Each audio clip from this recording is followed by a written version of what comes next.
Go ahead. On the way to Alaska, you had mentioned that there would be severe consequences if Vladimir Putin did not agree to a ceasefire. After that summit that was rolled back, given the negotiations, is he back on the clock now?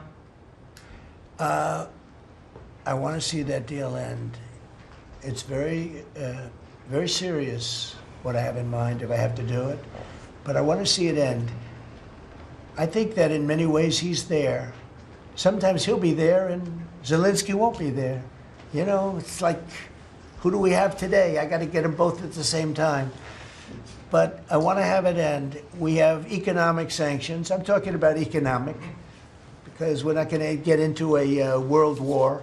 I'll tell you what, in my opinion, if I didn't win this race, Ukraine could have ended up in a world war. We're not going to end up in a world war anymore, but it would have ended up possibly in a world war. That would have been they were ready to trot.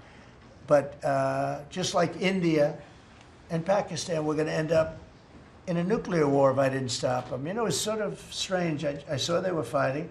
Then I saw 7 jets were shot down. I said, that's not good. That's a lot of jets, you know. $150 million planes were shot down. A lot of them, 7, maybe more than that. They didn't even report the real number. I'm talking to a very terrific man, Modi of India. And I say, what's going on with you in Pakistan? Then I'm talking to Pakistan on trade. I said, what's going on with you in India? And the hatred was tremendous. Now, this has been going on for a hell of a long time, like sometimes with different names for hundreds of years. But I said, what's going on? I said, I don't want to make a trade deal. No, we want to make a trade deal. I said, no, I don't want to make a trade deal with you. You're going to have a nuclear war. You guys are going to end up in a nuclear war. And that was very important to them. I said, call me back tomorrow, but we're not going to do any deals with you, or we're going to put tariffs on you that are so high. You were there, Howard, right? Yeah. You're going to put tariffs on you that was so high, I don't give a damn, your head's going to spin. You're not going to end up in a war. Within about 5 hours, it was done.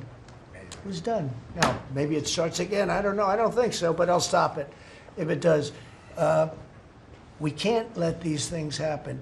The Russia-Ukraine situation, last week, 7,012 soldiers, 7,012 soldiers died. They were Russian, they were Ukrainian, they weren't American, so a lot of people would say, what do you care? They're not American. I care. They're 12,000, over the last couple of weeks, over 12,000 people died in like in 2 weeks. You know, we're talking about crime where somebody's killed here or somebody.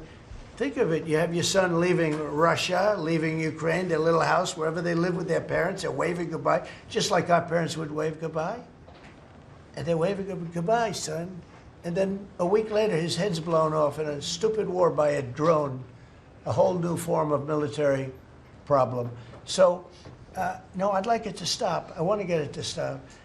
And it will not be a world war, but it will be an economic war. And an economic war is going to be bad. And it's going to be bad for Russia, and I don't want that. Now, I have to also see, because not everybody, you know, Zelensky's not exactly innocent either, okay? You know, it takes 2 people to tango. And I say it all the time.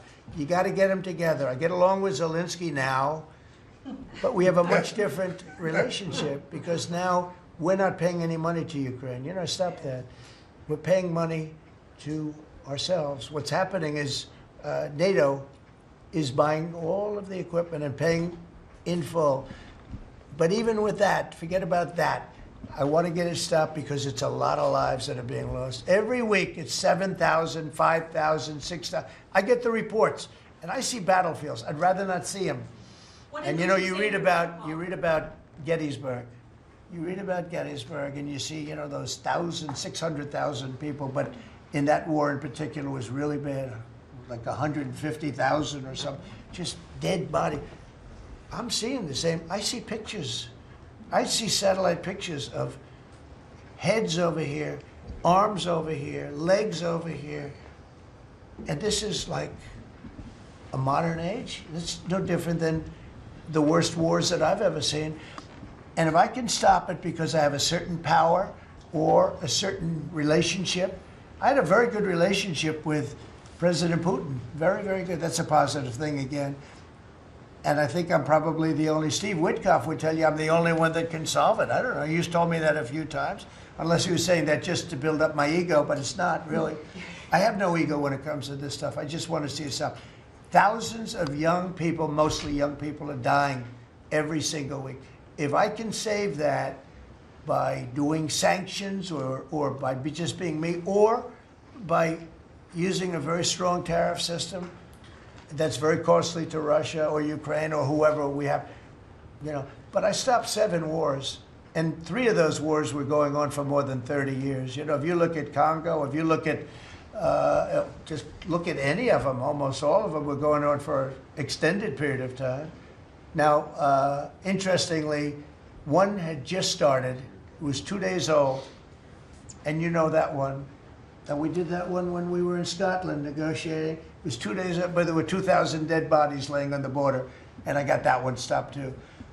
And I'm very honored by that, but the one that I thought would be the easiest is turning out to be the hardest. That's President Putin and President Zelensky, but I think I'll get it done. Why do you think that is? Why is it harder than you thought it would be? You never know. It's war. Can you stop the family? With war, you never know, right? War's very tricky, very horrible, but with war, you never know. Things change. People go into war, think they're going to win the war, and then they get their asses kicked, and they lose their country, and they lose millions of lives. Nobody goes into a war thinking they're going to lose. They go in. I'm sure that Ukraine thought they were going to win. It's going to be, we're going to win. You're going to beat somebody that's 15 times your size. Biden shouldn't have let that happen. Biden shouldn't have. I mean, the man was grossly incompetent. He should have never been there. That would have never happened. But you don't go into a war that's 15 times your size.